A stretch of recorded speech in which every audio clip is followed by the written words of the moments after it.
Hello दोस्तों, आप सभी का मेरे अशेष चैनल में हार्दिक स्वागत है। आज हम लोग बात करेंगे एस्से राइटिंग पर। आप एस्से जो है यूपीएससी हो या बीपीएससी हो या कोई भी अदर कंपटीशन हो, तो उसमें एस्से राइटिंग के लिए मार्क्स अच्छे दिए जाते हैं। और एक ऐसा सेक्शन होता है जहां पे आपने अगर अच्छे मार्क्स लाए तो आपके जो सिलेक्शन की संभावना तो बढ़ती ही है, साथ साथ आप देखेंगे कि जो आपकी रैंकिंग है वो बहुत अच्छी होती है। तो सबसे पहले जो सवाल उठता है कि जो एस्से है हमारा, आप देखिए कि सिलेबस तो आपने देखा होगा। यूपीएससी का जो सिलेबस देखेंगे तो उसमें जो है 250 नंबर का एस्से का पेपर होता है हमारा, और उसमें 2 एस्से कहा जाता है। तो इसमें देखेंगे कि आप अगर उसके देखेंगे किस प्रकार का एस्से पूछा जाता है, टाइप्स ऑफ एस्सेज देखेंगे तो ज्यादातर जो है पूछा जाता है आपका एनालिटिकल टाइप का, एब्स्ट्रैक्ट टाइप का, फिलोसफिकल टाइप के एस्सेज का ज्यादा अब जो है रेशियो बढ़ रहा है धीरे धीरे। अगर आपने पिछले के जितने सालों को अगर देखा होगा तो धीरे धीरे देखेंगे यूपीएससी जो है वो उस टाइप के एस्सेज को बहुत ज्यादा पूछती है, जो रिफ्लेक्टिव एस्से भी कहलाता है। और यहाँ पर जो संभावना होती है कि एक जो विशेष रूप से आपके नॉलेज की आवश्यकता तो होती ही है, साथ साथ होती है कि आपका जो कितना वैरायटी रेंज है, मतलब आपका रेंज कितना है, कल्पना शक्ति को आप कितना बढ़ा सकते हैं, आपकी सोच का दायरा आपका कितना बड़ा है, आपका जो विविधता है सोच में, जो कहते हैं कि हमारे अंदर कितनी तरह से हम सोच सकते हैं एक सब्जेक्ट पे, ये दर्शाता है आपका रिफ्लेक्टिव एस्से। तो आप देखेंगे कि वो बहुत इंपॉर्टेंट होता है। तो हम लोग लिखना और समझना सीखेंगे। पहले हम लोग देख लेते हैं कि क्यों इंपॉर्टेंट है और एस्से क्या होता है, और जो है हम एस्से को कैसे समझें कि किस तरह का एस्से है वो, और धीरे धीरे आप एक कला जो है लिखने की कला को कैसे डेवलप करें। फिर बीपीएससी के पेपर में आप देखेंगे कि यहाँ पे 300 नंबर का होता है एस्से, और यहाँ पे 3 एस्से पूछे जाते हैं।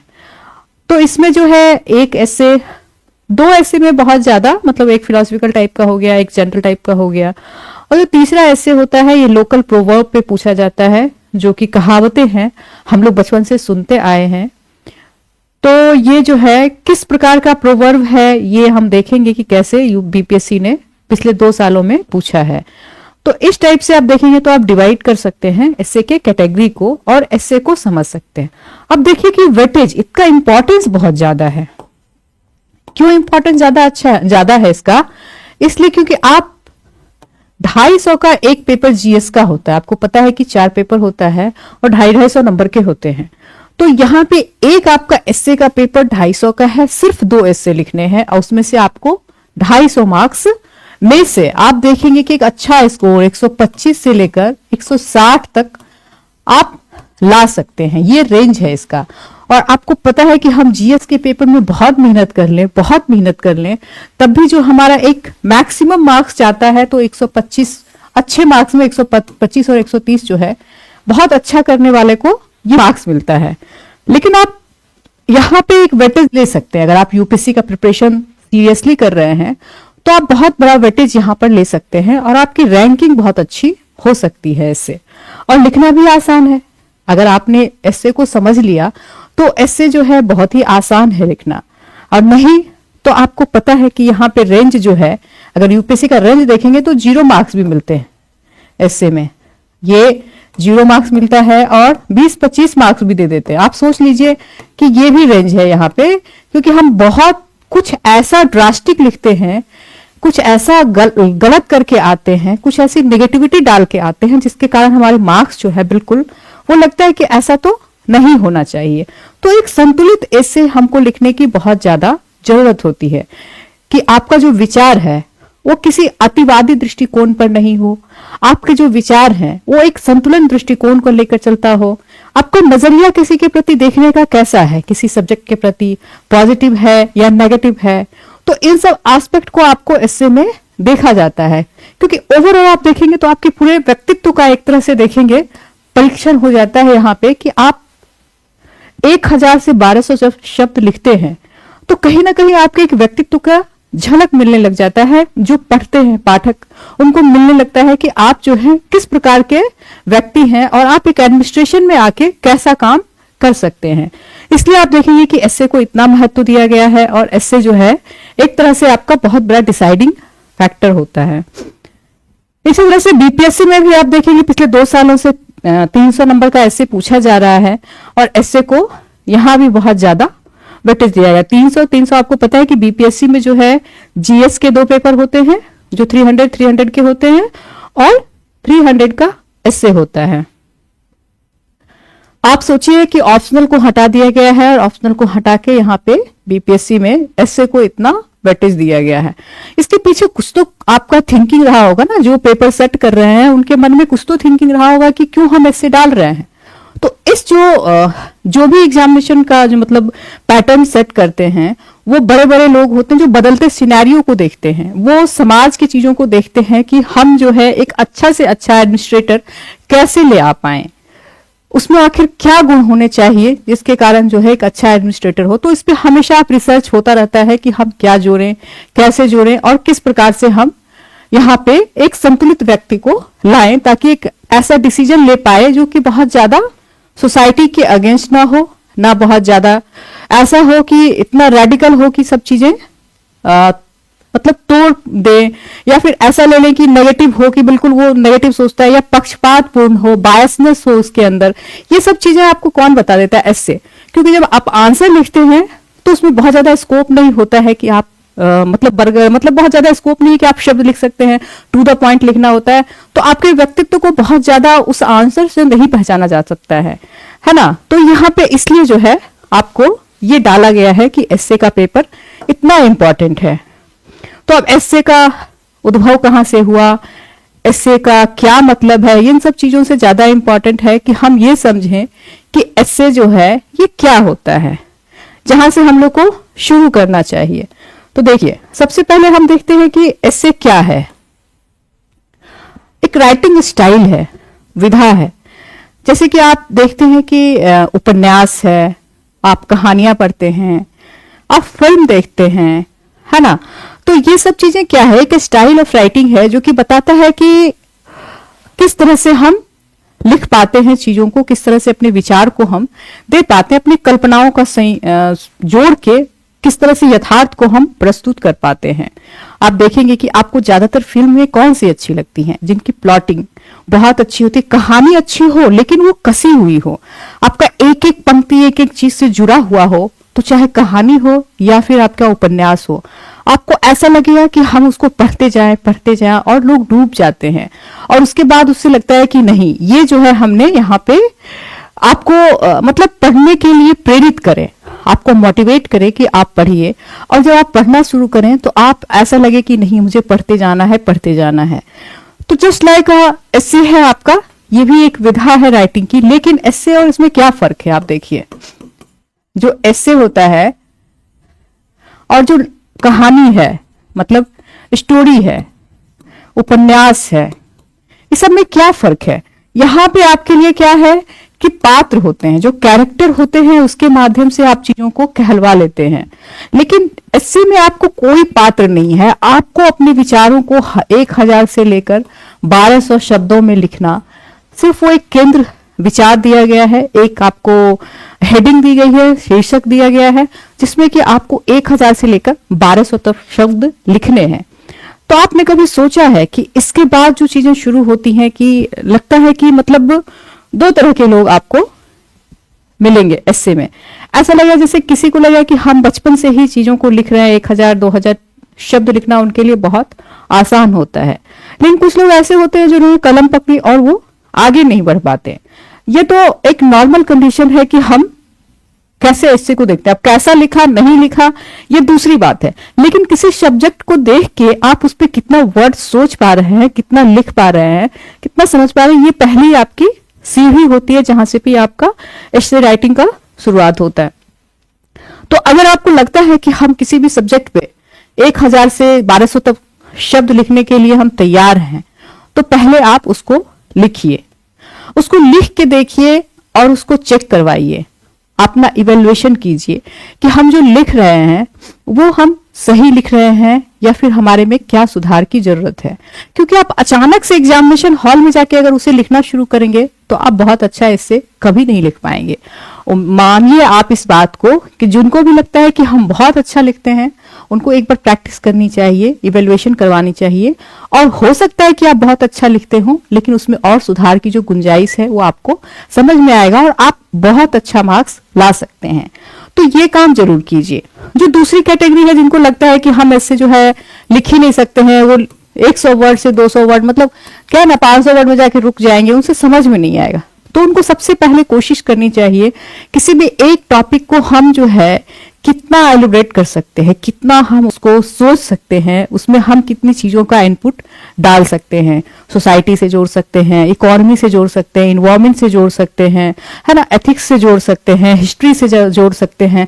तो कितने डायमेंशंस को हम खोल सकते हैं। पहले उनको डायमेंशन पे जो यहाँ रुक जाते हैं, उनको पहले डायमेंशन पे वर्क करना चाहिए कि हमारे पास जैसे जीएस का पेपर है, तो जीएस में आपको हिस्ट्री पढ़ना है, पॉलिटी पढ़ना है, ज्योग्राफी पढ़ना है, उसके इकोनॉमी पढ़ना है, करंट पढ़ना है, एथिक्स पढ़ना है।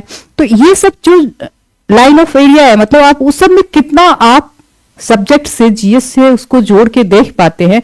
तो एक बार अपने विचारों को देखिए, अपना सोचिए, एक लिख लीजिए कोई भी ऐसे जो आपको सबसे आसान लगता हो, उसको लिखिए और उसमें देखिए कि डायमेंशन हम किस किस पर कितना सोच पा रहे हैं। तो धीरे धीरे आप में कॉन्फिडेंस आएगा कि हम भी उसको लिख सकते हैं। लेकिन अगर आप नहीं करेंगे तो फिर वो ऐसा लगेगा कि आपको ऐसा लगता होगा कि हम एग्जामिनेशन हॉल में जाएंगे तो लिखा जाएगा। ऐसा नहीं होता है। आपको महीने में कम से कम एक ऐसे जरूर लिखना चाहिए जो भी प्रिपरेशन कर रहे हैं। वैसे तो आपको 2 ऐसे लिखना चाहिए, लेकिन जो नहीं लिखते हैं उनके लिए मैं कह रही हूँ एक ऐसे का प्रैक्टिस जरूर करना चाहिए। किसी अच्छे टीचर से इवेल्युएट जरूर करवाना चाहिए। उसके बाद जो आपको बताए कि इसमें ये सुधार की जरूरत है, इसमें ये आप गलत लिखे हैं, या फिर यहाँ पे डायमेंशन गलत मतलब गलत दिशा में चला गया है आपका जो ऐसे है, तो आप उसको जो है धीरे धीरे आप उस लाइन पे सुधार करने की कोशिश कीजिए। ओवरऑल ये राइटिंग है, आपको 1000 से 1200 शब्द लिखने हैं। और शब्द की जो सीमा है, ऐसा नहीं कि हमने कुछ भी लिख दिया, कोई कहानी लिख दी, ऐसा नहीं है, बल्कि आपको एक संतुलित लिखना है, एक बैलेंस लिखना है, सारे डायरेक्शन को खोलना है, सारे डायमेंशन को बताना है, और आपका जो दृष्टिकोण है वह भी आपका क्लियर होना चाहिए। तो इन सब चीजों का आपको जब आप तैयारी शुरू कर रहे हैं उस समय से आपको यहाँ पे ध्यान देनी चाहिए। और कभी भी आप इसको ये मत करके जाए कि हमारा ऐसे पेपर है तो बचपन से लिखा है हमने तो ये कर लेंगे। इस तरह का आप विचार अपने मन में कभी ना पालें और तैयारी जो है एक सही रास्ते में शुरू करें। अब देखते हैं हम लोग कि इससे जो है क्या होता है। तो आप समझ गए होंगे ये क्या बताता है। एक तो आपका तार्किक दृष्टिकोण होना चाहिए, दूसरा क्या होना चाहिए, इसमें व्यापक भी होना चाहिए। व्यापक मीन्स जितने डायमेंशन आप खोल सकते हैं, जितने विचारों को आप बता सकते हैं, और दूसरी गहराई भी होनी चाहिए। तब आप देखेंगे कि आपके ओवरऑल एक तरह से पर्सनैलिटी का कहीं ना कहीं इसमें एक तरह से आ जाता है, सोच आ जाती है कि आप किस प्रकार के व्यक्ति हैं, आप किस डायरेक्शन में सोचते हैं। अब इसको जैसे एक एग्जाम्पल समझिए। मान लीजिए कि आ गया महिला सशक्तिकरण पे निबंध, और आप लोगों को पता है कि हम लोग पैट्रियार्कल सोसाइटी में रहते हैं। तो बहुत लोगों का माइंडसेट होता है कि फीमेल के साथ जो हो रहा है ये फीमेल के कारण ही हो रहा है। आप देखेंगे जितनी घटनाएं घटती हैं तो ये कहा जाता है, बड़े बड़े हमारे कभी कभी लोग बोल देते हैं सोसाइटी में कि जो महिलाएं हैं उनके कपड़ों के कारण इस प्रकार की चीजें होती हैं, तो महिलाओं में सुधार करनी चाहिए। अगर मान लीजिए हम इस प्रकार के व्यक्ति हैं और इस तरह का हमारा दृष्टिकोण है, तो यकीन मानिए आप यूपीएससी में या फिर एक एडमिनिस्ट्रेटर के रूप में आप कैसा डिसीजन लेंगे। आप हमेशा ये सोचेंगे, बायस्ड होकर सोचेंगे कि नहीं फीमेल्स जो है ये इनके कारण ही सारी घटनाएं होती हैं। लेकिन अगर एक बैलेंस सोचने वाला है तो ये हमेशा सोसाइटी को वैसे देखेगा कि हम लोगों का जो अपब्रिंगिंग होता है कैसे होता है, हमारे अंदर जितनी चीजें बनी हैं, हम जैसे व्यक्ति हैं, कहीं ना कहीं हमारे घर से लेके पूरा एनवायरमेंट का, पूरे वातावरण का एक प्रभाव होता है। तो वो उस चीज को जोड़ना शुरू करेगा कि नहीं, अपने घर से देखेगा, सोसाइटी में देखेगा, स्कूल्स में देखेंगे, कॉलेजेस में देखेंगे कि क्या ऐसा सच में है, क्या फीमेल्स को सोचने की आजादी नहीं होनी चाहिए, क्या कपड़े पहनने का पाबंदी सोसाइटी तय करेगा कि हम क्या पहने, क्या हम क्या खाएं, ये क्या एक सिविल सोसाइटी के लिए ये मान्य है कि वो क्या पहने, वो क्या खाए। इस प्रकार के विचार आपके मन में आने चाहिए कि इकोनॉमिक रूप से उसको इंडिपेंडेंट होना चाहिए, नहीं होना चाहिए, पॉलिटिकली उनको जो है रिजर्वेशन देना चाहिए, नहीं देना चाहिए। तो इन सब विचारों पर आपका एक मंथन होना चाहिए और समाज को देखने का नजरिया जो है संतुलित होना चाहिए। इट्स मे बी ऐसा लग सकता है आपको कि नहीं इसी कारण ऐसा होता है, लेकिन आप जब सोचेंगे, इस मुद्दे को गहराई से सोचेंगे, तो आपको पता चलेगा कि नहीं ये हमारे अपब्रिंगिंग के कारण ऐसा हमारे अंदर आया है, या फिर सोसाइटी को देखने का जो नजरिया है हमने किसी ने उधार लिया है किसी से, आपके अपने विचार नहीं है। एक कहता है कि मैन जो है, एक जो होते हैं ये रैशनल प्राणी। रैशनल मीन्स क्या होता है? एक विवेकशील प्राणी होता है। विवेक का मतलब क्या हुआ कि आपको सोसाइटी ने क्या दिया ये ज्यादा इंपॉर्टेंट नहीं है, बल्कि आपने क्या समझा उससे, आपका अंतर्ज्ञान क्या कहता है, आपका मन क्या कहता है, आपने इसमें कितनी गहराई से विचार किया है कि क्या चीजें ये चल रही हैं, ये अच्छी बात है अगर बोला जाए। और सोसाइटी निरंतर अपने आप को चेंज करती है। सोसाइटी में आप देखेंगे समय है और स्थान है, उसके हिसाब से आपका एथिक्स, वैल्यूज, मूल्य ये सारे चेंज भी होते हैं। जैसे मान लीजिए कि फीमेल्स के साथ पहले सती प्रथा में महिलाओं को जला दिया जाता था। जब हस्बैंड की डेथ होती थी तो उन्हें जबरदस्ती किसी भी तरह से सोसाइटी इस चीज को मानती थी कि उनको मतलब उनके साथ खत्म हो जाना चाहिए। तो आपको ये लगेगा कि अभी हम लोग सोचते हैं कि ये गलत है सोसाइटी के लिए, ये नहीं होना चाहिए, क्योंकि एक जिंदा आदमी को आप कैसे जला सकते हो। लेकिन उस समय का आप सोसाइटी का माइंड से सोचिए, तो उस समय लोग इस चीज को बिल्कुल सही मानते थे, तभी तो ये काम करते थे। जब तक हम किसी चीज को सही नहीं मानते हैं तब तक हम उस काम को कैसे करेंगे। और सोसाइटी का हर आदमी इस चीज को सही मानता था कि नहीं ये फीमेल के साथ जो है होना चाहिए, क्योंकि ये महिलाएं जो है अब अकेले कैसे जिएंगी। और पतिव्रता का एक जो कॉन्सेप्ट ऐसा था कि आप सती बना दिया। तो आप देखेंगे उस समय राजा राम मोहन राय, उस समय देखेंगे कि जो उस तरह के जो समाज सुधारक आए, उनके मन में इस तरह के विचार क्यों आए? क्यों? क्योंकि दूसरी सोसाइटी की भी चीजों को उन्होंने पढ़ा, उन्होंने खुद से सोचा इस चीज को कि नहीं ऐसा जो है ये समाज के लिए गलत है। तब हमने अपने आप को चेंज करना शुरू किया, उस तरह से लॉ बनना शुरू हुआ। तो ये जो है एक प्रोसेस है, समाज का डेवलपमेंट एक प्रोसेस है। और हम सोसाइटी के किस हिस्से में रह रहे हैं, कहाँ रह रहे हैं, और हम किस देश में रह रहे हैं, किस स्थान पे रह रहे हैं, ये हमारी चीजें उसी से प्रभावित होती है। लेकिन एक संतुलित व्यक्ति कौन होगा? एक संतुलित व्यक्ति वही होगा जो चीजों को गहराई से देखेगा और समझेगा कि क्या ऐसा सही है किसी के साथ गलत किया जाना, किसी को जबरदस्ती जला दिया जाना, या फिर जो कहते हैं लड़कियां पैदा होती हैं तो उनको जला मतलब मार दिया जाता है, तो ये कहां से सही है। तो ये सब जो प्रश्न आपके मन में आना चाहिए। और महिला सशक्तिकरण पे ऐसा ना हो कि आप बायस्ड होके लाइन लिख दे कि नारी तुम केवल श्रद्धा हो, श्रद्धा हो। ये लाइंस पहले कहे जाते थे। आपको पता है कि बहुत फेमस पंक्ति है जयशंकर प्रसाद जी की, कामायनी की। तो ठीक है, एक पक्ष हो सकता है कि उनमें ममता है, प्रेम है, श्रद्धा है, वो ठीक है। लेकिन एक फीमेल को व्यक्ति के रूप में नहीं होना चाहिए, व्यक्तित्व तो उसका नहीं होना चाहिए। इस पर आपको विचार करना चाहिए, मंथन करना चाहिए। और आपको लगता है कि कहीं आप बायस्ड हैं तो इस चीज को अपने अंदर से हटाना चाहिए। मैंने एक एग्जाम्पल दिया आपका कि कैसे हम सोसाइटी से चीजों को देख के सीख के कर सकते हैं। और बाकी जो है आप जब हम एस्से लिखेंगे तो आपको बताएंगे। तो अब हम देखते हैं कि जो एस्से है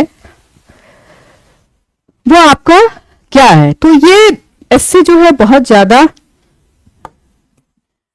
आपके विचार को जो है, मैंने कहा कि 2-3 चीजें होनी चाहिए एस्से में।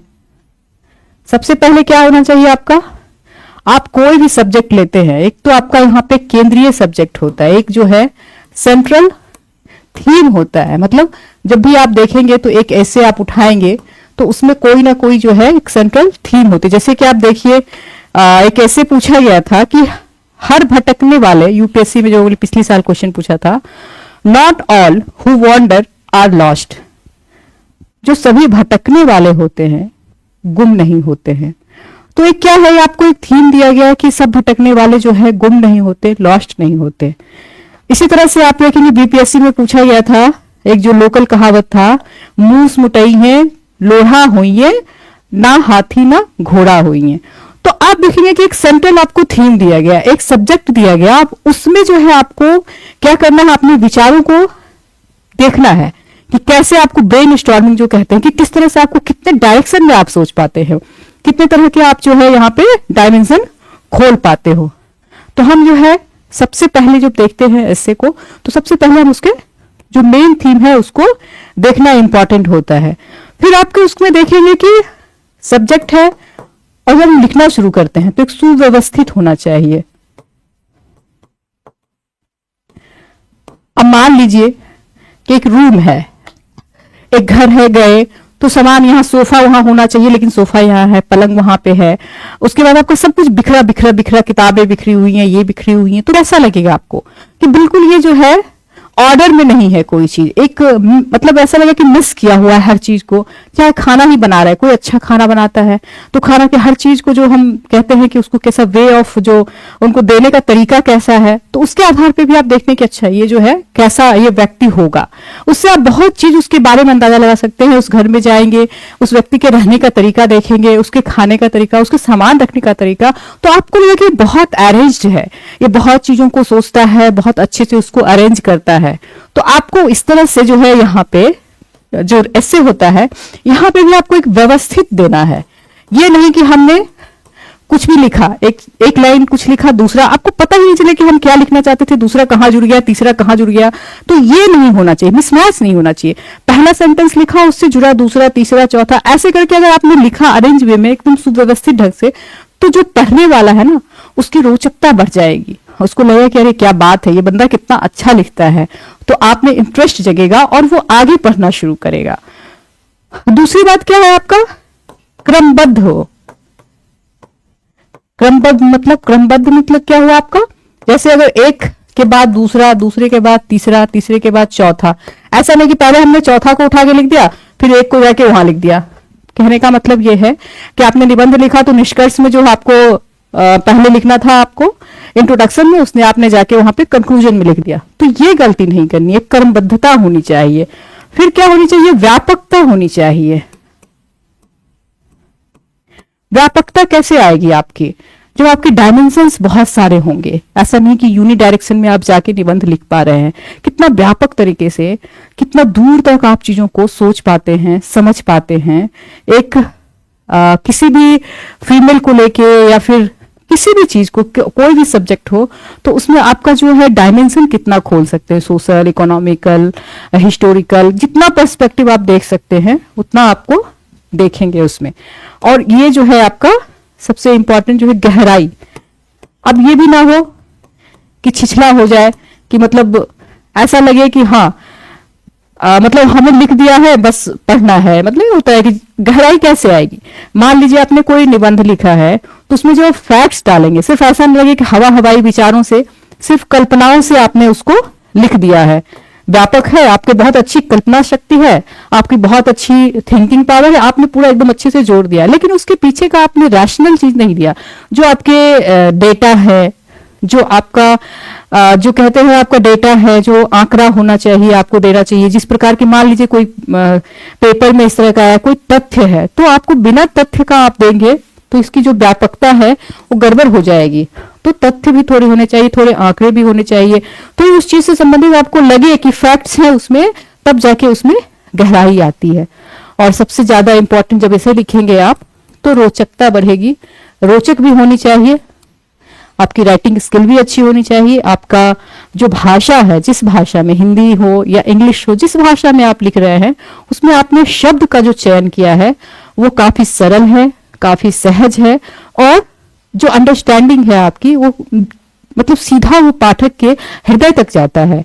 ऐसा नहीं लगे कि हमने ऊपर से कुछ भी लिख दिया है। तो इससे क्या होगी, रोचकता।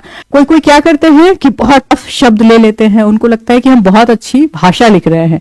इतना क्लिष्ट शब्द नहीं लेना है। देखिए जीवन क्या है, कौन आपको व्यक्ति सबसे अच्छा लगता है, जो बहुत सरल, बहुत सहज, अपनी चीजों को बिना लगाए, किसी चीज से बिना उलझाए, आपको एक अच्छा रास्ता दिखाए, जो डायरेक्शन दिखाए, वही अच्छा लगता है। तो ऑब्वियस सी बात है, ऐसे में जब आपने शब्द को चुना है, तो एक तो आपका सब्जेक्ट से रिलेटेड होने चाहिए, जो वहां लिखना चाह रहे हैं वही भाषा, एडजेक्ट वही शब्द आप चुनिए। मतलब वो शब्द ऐसा ना हो कि आप कुछ और कहना चाह रहे हैं, कुछ और शब्द आपने ले लिया। पहली गलती ये नहीं करनी। दूसरी चीज क्या होनी चाहिए कि आपकी जो भाषा शैली है वो सरल होनी चाहिए। जो आपने शब्द लिए हैं वो काफी सरल होनी चाहिए, जो अंडरस्टैंडिंग हो, कोई आम आदमी उसको पढ़ के समझ सके। ये आपका भाषा होनी चाहिए, और लिखने का जो शैली है वो अच्छी होनी चाहिए। तो यही 3-4 चीजें हैं जो एस्से में बहुत ज्यादा इंपॉर्टेंट होता है। अब इसको विशेषता इसकी देखते हैं हम एस्से की। विशेषता देखिए क्या है। एक तो आपका मैंने बताया कि केंद्रित सब्जेक्ट होता है, मतलब सेंट्रल थीम होता है। जहां आप पूरा ऐसे लिखेंगे, पूरा का पूरा उस ऐसे जो है वही एक थीम पर होना चाहिए, कहीं भी भटकाव नहीं होना चाहिए। हम 1000 से 1200 शब्द लिख रहे हैं, तो ऐसा ना हो कि हम बीच में भटक जाए और थीम ही एकदम हट जाए। सबसे पहले तो हमको ध्यान रखना पड़ेगा इसका। ये तब होगा जब हमने उस थीम को बहुत अच्छे से समझा है, और शुरू में जो है हमने इसके लिए 10 मिनट कम से कम दिया है कि हम लिखने से पहले जो है 10 मिनट उस पर ब्रेन स्टॉर्मिंग कहते हैं इसको, प्रोसेस को, कि आपने 10 मिनट पहले उसको जो भी थॉट आ रहा है आपके मन में, रैंडमली कोई थॉट आएगा कि हमको जो है, मान लीजिए एक सब्जेक्ट हमने चुना, तो हमें हो सकता है कि हाँ, मुझे बहुत सारे थॉट्स आ रहे हों, तो हमको क्या करना है, रफ पेज में उसको लिख लेना है। लेकिन देखना है फिर उसके बाद कि वो सेंट्रल थीम जो है उसी से रिलेटेड है। तो आप उसको देखेंगे तो इससे समझ में आएगा। जब हम लोग एस्से का प्रैक्टिस करेंगे तो आपको हम ये बहुत जरूर बताएंगे, लेकिन आपको इस बात को ध्यान रखना है कि जो सब्जेक्ट है उससे हमको डाइवर्ट नहीं होना है। पूरे एस्से में आप पीछे मुड़ के देखिए, जैसे आप लिखते आगे, फिर एक बार दिमाग में आपको जो शीर्षक दिमाग में है, हमेशा शीर्षक को देखिए, आप उससे भटक तो नहीं रहे हैं। जैसे हम आंसर लिखते तो हमेशा क्वेश्चन को देखते हैं कि ऐसा तो नहीं कि क्वेश्चन कुछ और पूछ रहा है और हम कुछ और लिख रहे हैं। तो यहाँ पे अगर आप भटके तो वही 0 नंबर और जो 25-30 नंबर होता है वही संभावना बनती है। दूसरी चीज हो गई आपकी संरचना, स्ट्रक्चर कहते हैं संरचना। ये क्या होता है आप सब जानते हैं, ये सब तो आप लोग जान ही रहे। इंट्रोडक्शन, फिर बॉडी, मेन बॉडी, फिर कंक्लूजन। ये जो है आपका तीनों जो है एक दूसरे से जुड़ा हुआ होना चाहिए। मान लीजिए आपने इंट्रोडक्शन दिया है, तो इंट्रोडक्शन से जो है आपका मेन बॉडी जुड़ा हुआ होना चाहिए। ऐसा नहीं लगे कि इंट्रोडक्शन अलग हो गया, मेन बॉडी से जुड़ा नहीं। तो आप जो लास्ट वर्ड खत्म करें, जो सेंटेंस, उसको आप उसके बाद उसी सेंटेंस से जुड़ा हुआ चीज आप आगे से शुरू करें। कंक्लूजन बहुत इंपॉर्टेंट है, क्योंकि शुरू और लास्ट जो है ये सबसे पहले देखते हैं। तो आप देखें कंक्लूजन में वही होना चाहिए जो ओवरऑल आपने कहा है, उसको कैसे आपने एक निष्कर्ष के रूप में कम शब्दों में बहुत अच्छे से दिया है ताकि वो समझ जाए। तो ये देखेंगे कि आप, हम लोग इस पर विस्तार से बताएंगे, निबंध के थ्रू बताएंगे तो आपको ज्यादा समझ में आएगा। जब हम एस्से को उठाएंगे, उसका इंट्रोडक्शन और मेन बॉडी बताएंगे और कंक्लूजन, तो आपको बहुत अच्छे से समझ में आएगा। पहले आप ये समझ लीजिए कि ये एक दूसरे से जो है बिल्कुल कॉम्पैक्ट होना चाहिए, अलग अलग नहीं लगना चाहिए। कि किसी आदमी का अगर ऐसा कहा जाए कि उसका हाथ की जगह पैर दे दिया जाए, नाक की जगह आंख दे दिया, कैसा लगेगा? तो ये चीजें नहीं, अरेंज होनी चाहिए। बिल्कुल ऐसा लगे आपको कि जहां पे इंट्रोडक्शन है, इंट्रोडक्शन बहुत प्रभावशाली है, मेन बॉडी बहुत प्रभावशाली है, निष्कर्ष बहुत प्रभावशाली, लेकिन ऐसा ना लगे कि जहां निष्कर्ष होना चाहिए वहां पे इंट्रोडक्शन आ गया, जहां पे इंट्रोडक्शन होना चाहिए वहां मेन बॉडी आ गई। तो ये नहीं होना चाहिए। दूसरी चीज क्या है आपका, यहाँ पे जो है आपका एक पर्सन का जो है पर्सनालिटी पता चल जाती है, मतलब पूरा व्यक्तित्व का एक झलक मिलता है आपको। मैंने बोला कि 300 नंबर और 250 नंबर यूपीएससी में जो दिए हैं एस्से का, अब बीपीएससी में 300, तो ये क्यों दिए होंगे? ये पूरी की पूरी पर्सनालिटी, क्योंकि हम छोटे छोटे आंसर लिखते हैं तो उसमें आपका बहुत ज्यादा सोच सामने नहीं आता, लेकिन इसमें आपकी पर्सनालिटी समझ में आ जाती है। आपका जो है सोच, पर्सन का देखिए इसकी सोच क्या है, आखिर वो किस तरह का विचार रखता है, वह व्यक्ति विचारवान है, वो सोसाइटी के लिए सोचता है, कंस्ट्रक्टिव सोच है, डिस्ट्रक्टिव सोच है, ये समझ में आ जाएगा आपको। फिर उसके बाद आपका जो है इसके दृष्टिकोण, पर्सपेक्टिव क्या है, मतलब इसका दृष्टिकोण है किसी चीज को देखने का, ये कैसा है। मतलब हमारा क्या हो सकता है दृष्टिकोण, नेगेटिव हो सकता है या पॉजिटिव हो सकता है। तो हम हमारे जीवन में दोनों सारी चीजें हैं, हमारे अंदर कुछ नेगेटिविटी भी है, कुछ पॉजिटिविटी भी है। लेकिन एक व्यक्ति को कैसा होना चाहिए कि अगर हम धीरे धीरे अपने नेगेटिविटी को कम करें और पॉजिटिविटी को बाहर आए तो एक संतुलित व्यक्ति के रूप में हमारा विकास हो सकता है। तो हम जो है किसी चीज को कैसे देखते हैं, ये हमारा दृष्टिकोण कैसा है, इससे समझ में आ जाता है आपका। फिर उसके बाद भाषा शैली, ये मैंने आपको बताया कि भाषा सरल हो, सहज हो, जो लोगों को समझ में आ जाए। ये आपका जो है ये पूरा आपका बता देता है स्ट्रक्चर, मतलब जैसे आपने लिखना शुरू किया। फिर हम देखते हैं कि रोचकता, मतलब हम क्या करते हैं कि जो हमारे कॉपी चेक करने वाले हैं, मतलब पाठक एक तरह से क्या है, वो जो कॉपी चेक करते हैं, हम लोग लिखते हैं, वो पढ़ते हैं आपके ऐसे को। तो जो कॉपी चेक करने वाला जो एग्जामिनर है, मतलब जो हमारी कॉपी को देख रहे हैं, उसके मन में क्या हो, रोचक हो चीजें, मतलब ऐसा हम लोग प्रस्तुत करना चाहते हैं कि वो उस चीज को पढ़े, ऐसा नहीं लगे कि हमारा इंट्रोडक्शन पढ़ा और आगे वो बढ़ने की ही इच्छा नहीं हुई। तो इसको क्या है, हमको रोचक भी बनाना है, प्रस्तुतिकरण को शानदार भी बनाना है। ये कैसा होगा, मैंने बताया प्रस्तुतिकरण जो है ये रोचक कैसे होगा, प्रस्तुतिकरण आपका बहुत अच्छा हो, भाषा शैली पर पकड़ बहुत अच्छी हो, और अरेंज हो, मैंने बताया क्रमबद्ध हो, संतुलित हो। मतलब आप सोचिए कि हम जो है इनको कहते हैं कि हमारा ऐसे आप पढ़िए और हमें स्कोर दीजिए, मतलब हमको अच्छा स्कोर मिलना चाहिए। तो आखिर वो कैसे देंगे, आप कभी उनकी मानसिकता को समझिए। आपको अगर कहा जाए कि आप किसी का कॉपी चेक करके अच्छा नंबर दो, तो आप बिना बायस हुए, आप उस व्यक्ति से कभी नहीं मिले हैं, उस व्यक्ति को आप बिल्कुल नहीं जानते हैं, आप सिर्फ कॉपी आपकी उनके सामने है जिसमें से जिसके आधार पर उन्हें जज करना है। तो आप क्या सोचेंगे कि कितना रोचक हो, कितना अच्छा प्रस्तुतिकरण हो, उसके अंदर कितना इंटरेस्ट जगा दे, हम कितना मोटिवेट कर दें उस व्यक्ति को कि हमारा पूरा ऐसे पर है, और जब पूरा ऐसे पर है तो एक लगे कि हाँ किसी ने लिखा है उसको। तो इस तरह का चीज करने के लिए आपको इस तरह सब कुछ आपके अंदर ये होनी चाहिए, नहीं तो आप नहीं कर पाएंगे। तो शानदार होनी चाहिए, मतलब आपका एक एस्से राइटिंग जो है बिल्कुल शानदार हो, बिल्कुल जबरदस्त टाइप का लगे कि वाह क्या लिखा है, ऐसा लगे किसी को कि वाह कितना अच्छा लिखा है। तो बताइए आपको नंबर क्यों नहीं 160 दे देंगे वो। तो ये पढ़िए और ऐसा लगे कि पढ़ते ही रह जाए, वो कॉपी से आपका हटे ही नहीं। तो आपने एक छाप छोड़ दिया, आप सामने नहीं है। जैसे हम अपने व्यक्तित्व से किसी को इन्फ्लुएंस कर सकते हैं, ये दूसरी क्वालिटी है। हम हो सकता है कि सामने आए तो बहुत ज्यादा लोग इन्फ्लुएंस हो जाएं, लेकिन आप अपने कॉपी के माध्यम से, आप अपनी राइटिंग के माध्यम से उस व्यक्ति पर अपना एक छाप छोड़ना चाहते हैं कि मैं इस प्रकार का व्यक्ति हूं, मैं ऐसे सोचता हूं, मेरा जो सोचने का तरीका है बहुत संतुलित है और मैं बहुत अच्छा एक एडमिनिस्ट्रेटर बन सकता हूं। ये आप उनके अंदर देते हैं अपनी राइटिंग के थ्रू।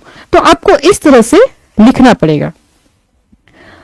आपका उद्देश्य क्या है, ये जो निबंध लिखते हैं उसका उद्देश्य यही है ना कि सबसे पहले कि आप जो एक विषय चुनते हैं, एक विषय पर पूरी जानकारी आप उनको देते हैं, पूरी जानकारी कि आपको उस विषय के बारे में जानकारी है। पहला जो आसान सा चीज है कि हम जानकारी देते हैं, और हमका जो मेरा जो प्रस्तुतिकरण होना चाहिए वो बहुत रोचक है। उसके बाद हम उसको प्रेरित करना चाहते हैं, मोटिवेट करना चाहते हैं ऐसे के माध्यम से कि तुम मेरा ऐसे पढ़ो। उसको हम प्रभावित ही करना चाहते हैं कि आप जब पढ़िए तो मुझे इतने मार्क्स, अच्छे मार्क्स आने चाहिए। तो इन सब चीजों को जब आपकी जो आपको नहीं जान रहा है फिर भी आपके बारे में पढ़ रहा है और आपको मार्क्स देना है, तो आप समझिए कि आपको एक कैसा माइंडसेट बनाना होगा। अब अपने माइंड को ही सोचिए कि हमको कैसा लिखना होगा और इस प्रकार से खुद को तैयार कीजिए। तो सबसे पहले आप लिखने की जब कला शुरू करते हैं, जब ऐसे राइटिंग जब शुरुआत की मैं बता रही हूं, तो आप कैसे करेंगे।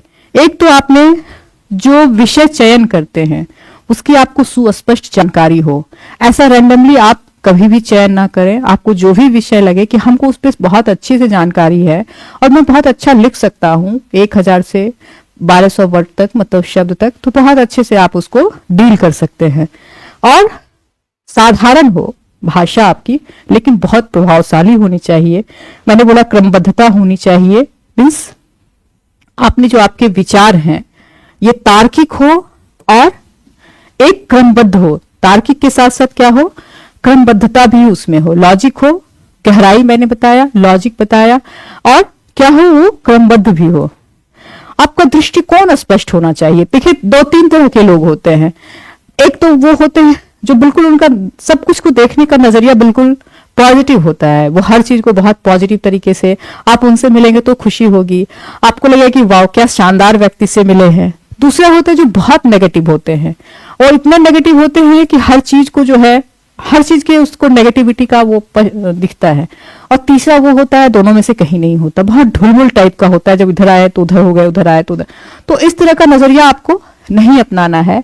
आपको एक संतुलित बैलेंस नजरिया अपनाना है कि एक स्पष्ट दृष्टिकोण आपका पता चले, किसी भी सब्जेक्ट को लेके आपका दृष्टिकोण पॉजिटिव है और बहुत रैशनल है, ये समझ में सामने वाला को आना चाहिए। फिर आप जब तक उदाहरण और तथ्य, मैंने कहा था फैक्ट्स देने पड़ेंगे, एग्जाम्पल्स देने पड़ेंगे, डेटा देने पड़ेंगे, तभी जाके आपका जो है वो इससे बहुत कारगर सिद्ध होता है। तब आप उसकी गहराई को, व्यापकता के साथ साथ आप उसकी गहराई को, उसकी लॉजिक, रैशनल पार्ट को बता पाते हैं। तो इस प्रकार से हम एक एस्से का चयन जब करते हैं तो हमारे पास क्या क्या होनी चाहिए। मैंने कहा सुस्पष्ट होना चाहिए, विषय आपको जानकारी उसके बारे में बहुत अच्छी होनी चाहिए। दूसरा, साधारण भाषा शैली, साधारण हो लेकिन बहुत प्रभावशाली। साधारण मतलब सहज हो, जो समझा सके उस भाषा से, वो होना चाहिए। बहुत कठिन शब्द की जरूरत नहीं है वहां पे, बहुत ज्यादा मतलब क्या बोलते हैं, इतना कलात्मक ना बना दें कि वो पचे ही नहीं कि क्यों ऐसा लिखा गया है, पढ़ पाए वैसा होना चाहिए, और रोचक भी होनी चाहिए। सबसे पहले अंडरस्टैंडिंग बहुत अच्छी होनी चाहिए। फिर क्रमबद्धता हो, विचारों को कैसे हम तार्किक और क्रमबद्ध रूप से देते हैं। फिर आपका दृष्टिकोण स्पष्ट होना चाहिए, बहुत अच्छा होना चाहिए, सशक्त होना चाहिए और स्पष्ट होना चाहिए। फिर उदाहरण और तथ्य मीन्स तर्क जो है आपका उसमें बहुत अच्छा होना चाहिए और उदाहरण देना चाहिए, ताकि जो लगे वो बहुत तार्किक है ये। तो इस प्रकार से हम ऐसे को देख सकते हैं। अब अगली क्लास में हम आपको बताएंगे कि टाइप्स ऑफ ऐसे, कितने प्रकार के ऐसे होते हैं और उसको हम किस किस प्रकार से लिख सकते हैं। तो आज की क्लास में इतना ही। अगली क्लास में हम आपको बताएंगे टाइप्स ऑफ ऐसे, और आपसे कैसे यूपीएससी में सवाल या बीपीएससी में किस किस टाइप्स के पूछे जा रहे हैं, उसको जोड़ने का कोशिश करेंगे। धन्यवाद।